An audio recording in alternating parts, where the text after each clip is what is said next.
ترکی میں بدعتیں بہت ہیں. ترکی میں چونکہ اب اسلام ایک طویل عرصے تک ختم رہا نا, اسلام خلافت ختم ہو گئی, علم دین ختم کر دیا, ایک دور میں داڑھیوں پہ پابندی لگی ہوئی تھی, تو وہ اسلام کا ایسا گلا گھونٹا ہے وہاں پہ. اب جا کے اسلامی تحریکیں اٹھ رہی ہیں, اب وہ آ رہے ہیں لیکن ان کو ٹائم لگے گا. ابھی وہاں بدعتوں کا بہت غلبہ ہے, بدعت کا. میں نے ترکی میں پہلا رمضان میرا ترکی میں تھا, آپ حیران ہوں گے, میں تراویح پڑھنے کے لیے مسجد میں گیا, رش بے انتہا تھا, مسجد بھری ہوئی تھی نا, اتنا لوگوں میں جوش و خروش, سارے پینٹ ٹائی کوٹ میں تھے لیکن اتنا جذبہ ان لوگوں میں. ہم جب گئے ہیں, ہم سفر میں تھے, بہت تھکے ہوئے تھے, تو ہم نے کہا چلو تراویح پڑھتے ہیں. امام صاحب نے پہلی رکعت اللہ اکبر. اچھا, جو امام تھے وہ شافی مسلک کے تھے, تو وطر انہوں نے خود نہیں پڑھا ہے. انہوں نے کہا کیونکہ ترکی میں سارے حنفی لوگ رہتے ہیں تو وطر ایک حنفی امام کو انہوں نے آگے کیا. یہ ہمیں پازیٹو چیز نظر آئی کہ اپنا مسلک تھوپا نہیں انہوں نے. تو اب کیا ہے کہ جب انہوں نے نماز پڑھانا شروع کی نا, تراویح کی پہلی رکعت اللہ اکبر, ہم نے نیت باندھی, ہمیں بس ضالین کی آواز آئی. آگے کیا ہوا, آگے جنہوں نے تلاوت کی وہ اس سے زیادہ عجیب ہے. وہ تلاوت یہ کی, ولا اعبد ما تعبدون ولا انتم عابدون ما اعبد لكم دینکم ولی دین. رکوع میں چلے گئے. میں سوچ رہا ہوں یہ کون سی سورت پڑھی ہے انہوں نے, کہاں سے شروع کیا ہے. سب ساتھی ہمارے یہ سوچ رہے. اگلی رکعت میں ولا الضالین کے بعد لم یلد ولم یولد ولم یکن له کفوا احد. رکوع میں 2-4 رکعتوں تک تو ہمیں پتہ ہی نہیں چلا یہ تورات پڑھ رہے ہیں, انجیل پڑھ رہے ہیں, کہاں سے پڑھ رہے ہیں.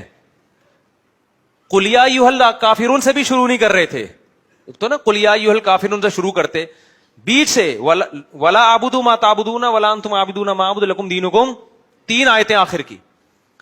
پھر جب تیسری رکعت پڑھی ہے تو بھی ولا اعبد ما تعبدون ولا انتم عابدون ما اعبد لكم دینکم ولی دین. پھر جب اگلی رکعت ہے لم یلد ولم یولد ولم یکن له کفوا احد.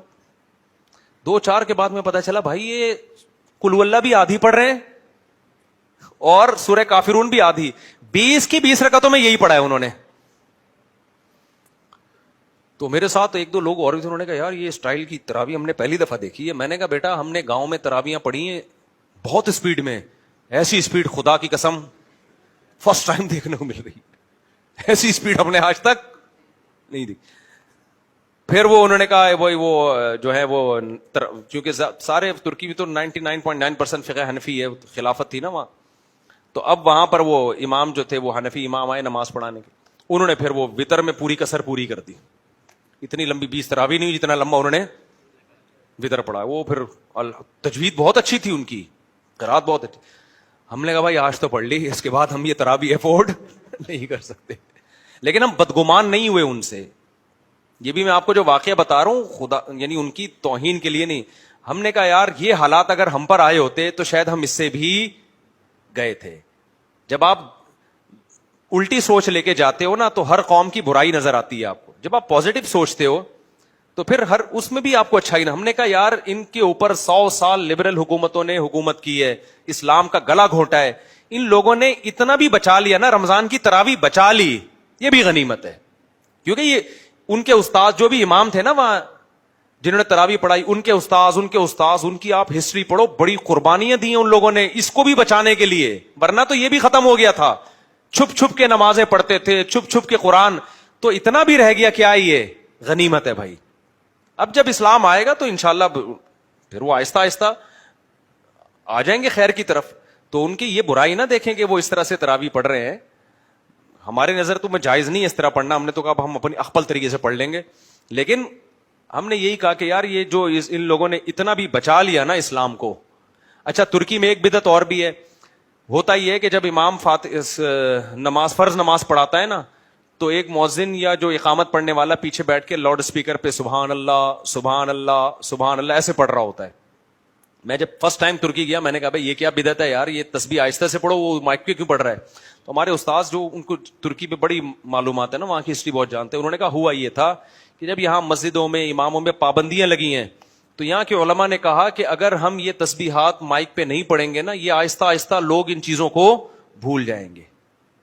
تو مجبوراً کہ یہ چیز جو ہے پیچھے بندہ بٹھا کے مائک پہ پڑھ لو تاکہ ان لوگوں کو یہ یاد رہے, یہ بھولے نہیں. بھولے نہیں. تو اس طرح سے انہوں نے اسلام کی باقیات کو وہاں بہت بڑی بڑی قربانیاں دی علماء نے. تو انہوں نے کہا جب یہ اب آئیں گے پورے اسلام کی طرف, یہاں دینی ادارے کھولیں گے, تو یہ سب چیزیں آہستہ آہستہ انشاءاللہ چھوٹ جائیں گی. لیکن انہوں نے ہمیں کہا کہ ایسا نہ ہو کہ یہاں کے آپ نیا فرقہ بنا دیں کہ یہ سارے بدعتی ہیں. لوگ کیا کر رہے ہوتے ہیں ایسے موقع پہ, ابے یہ سارے کیا ہیں, بدعتی, ان کو تو تراویح پڑھنی نہیں آتی, ان کو تو تسبیح مائک پہ پڑھتے ہیں. میں ایک نئی مسجد بنا رہا ہوں, اس کا نام ہوگا قرآن و سنہ اکیڈمی, اور اس میں سب کیڑے نکالتا رہوں گا بیٹھ کے. یہ ہمارے پاکستانیوں کا یہ اسٹائل ہے, یہ بھی بدعتی ہے, اس کو مائک پہ تسبیح پڑھتا ہے, وہ بھی جہنمی. قرآن و سنت صرف میں بتا رہا ہوں.